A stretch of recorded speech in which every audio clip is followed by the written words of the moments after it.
देखो, अभी-अभी एक बहुत बड़े डॉक्टर और साइंटिस्ट ने ये कहा है कि इंडिया के पॉपुलेशन का एक बहुत बड़ा जो हिस्सा है, उनमें हाइब्रिड इम्यूनिटी है कोरोना वायरस के खिलाफ, ठीक है? और वो हाइब्रिड इम्यूनिटी उनकी बॉडी को स्ट्रॉन्ग रेजिस्टेंस प्रोवाइड करते हैं against the corona virus. Omicron जो वेरिएंट आया है, उसके खिलाफ भी ये हाइब्रिड इम्यूनिटी बहुत बढ़िया तरीके से काम कर सकती है, ऐसा उन्होंने कहा है, ठीक है? अब बात ये होती है कि हाइब्रिड इम्यूनिटी क्या होती है। इम्यूनिटी तो हम सबको पता है कि हमारी बॉडी को अलग अलग डिजीज़ेस से बचाता है, अलग अलग वायरसेस के अटैक से बचाता है। लेकिन अब ये हाइब्रिड इम्यूनिटी क्या होती है, देखो, एक तो होती है नॉर्मल इम्यूनिटी, जो कि कोरोना होने के बाद नेचुरल तरीके से हमारे बॉडी में बन जाती है, जिससे कि इंसान बच जाता है, ठीक है? वो नॉर्मल इम्यूनिटी होती है जो नेचुरल होती है। दूसरी होती है वैक्सीन से बनी हुई इम्यूनिटी। जैसे आपने वैक्सीन लगवा लिया तो आपकी बॉडी में इम्यूनिटी और ज़्यादा हो गई, ठीक है? तो जो कि आपकी बॉडी को वायरस से बचा लेगा। वैक्सीन इसीलिए लगवाया जाता है ना?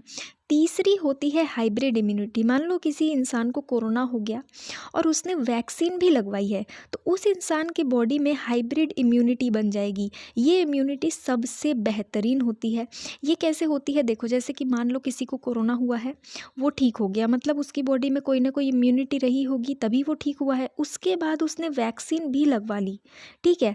तो वैक्सीन लगवा ली तो और अच्छी इम्यूनिटी हो गई उसकी बॉडी की। तो ये दोनों मिलाकर, एक नेचुरल इम्यूनिटी, एक वैक्सीन वाली इम्यूनिटी, ये दोनों मिलाकर होती है हाइब्रिड इम्यूनिटी। तो सीधी सीधी तौर पर यही बात है कि मान लो किसी को कोरोना हुआ, उसके बाद वो ठीक हो गया, फिर उसने वैक्सीन भी लगवाई तो उसके बॉडी में डबल इम्यूनिटी आ गई, उसको कहते हैं हाइब्रिड इम्यूनिटी, ठीक है? 3 टाइप की इम्यूनिटी मैंने आपको बता दी।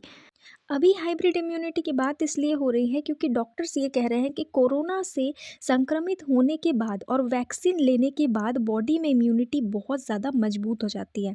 ऐसे में अगर कोई भी नया वेरिएंट आता है, जैसे कि ओमिक्रॉन आया है, और वो आपकी बॉडी में अगर हमला करता है, आपकी बॉडी में घुसने की कोशिश करता भी है, तो उससे बहुत ज़्यादा गंभीर सिम्टम्स नहीं आएंगे, बहुत ज़्यादा सीरियस बीमारी आपको नहीं होगी, आप बच जाओगे, ठीक है? ऐसे में जो पेशेंट्स होते हैं जिनको मान लो ओमिक्रॉन वेरिएंट भी पकड़ लेता है और उनकी बॉडी में हाइब्रिड इम्यूनिटी है, जैसे कि वो एक बार कोरोना वायरस उनको हो चुका है, वो ठीक हो चुके हैं और उन्होंने वैक्सीन भी ले लिया है, तो उनकी बॉडी में हाइब्रिड इम्यूनिटी बन गई। तो उस स्थिति में अगर कोई भी ओमिक्रॉन वेरिएंट भी उन पर हमला करता है और मान लो ओमिक्रॉन वेरिएंट बहुत ज़्यादा खतरनाक है, तो भी वो हाइब्रिड इम्यूनिटी उनको बचा ले जाएगी। इससे उनकी बॉडी में ज़्यादा दिक्कत नहीं आएगी, डेथ वेथ तक नौबत बिल्कुल भी नहीं आएगी, ठीक है?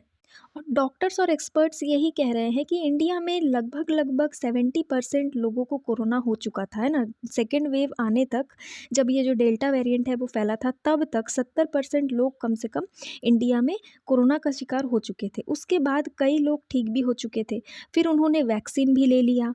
तो ज़ाहिर तौर पर उनकी बॉडी में हाइब्रिड इम्यूनिटी बन चुकी है, और ऐसे में अगर ओमिक्रॉन के कारण बहुत ज़्यादा स्थिति खराब भी हुई, तो भी जिनको ओमिक्रॉन वेरिएंट भी होगा, उनको ज़्यादा कोई प्रॉब्लम नहीं आएगी, वो बच जाएँगे, ठीक है? अभी हमको अच्छे से पता है कि ये जो ओमिक्रॉन वेरिएंट है, ये बहुत तेज़ी से फैलता जा रहा है पूरी दुनिया भर में। आया कहाँ से था? स्टार्ट हुआ था साउथ अफ्रीका से, अब धीरे-धीरे पूरी दुनिया में फैल रहा है। यूरोप, अमेरिका, इंडिया में भी कई सारे केसेज़ आ गए हैं, ठीक है? डेली बेसिस पे इंडिया पे अलग-अलग शहरों में केसेज़ रजिस्टर हो रहे हैं।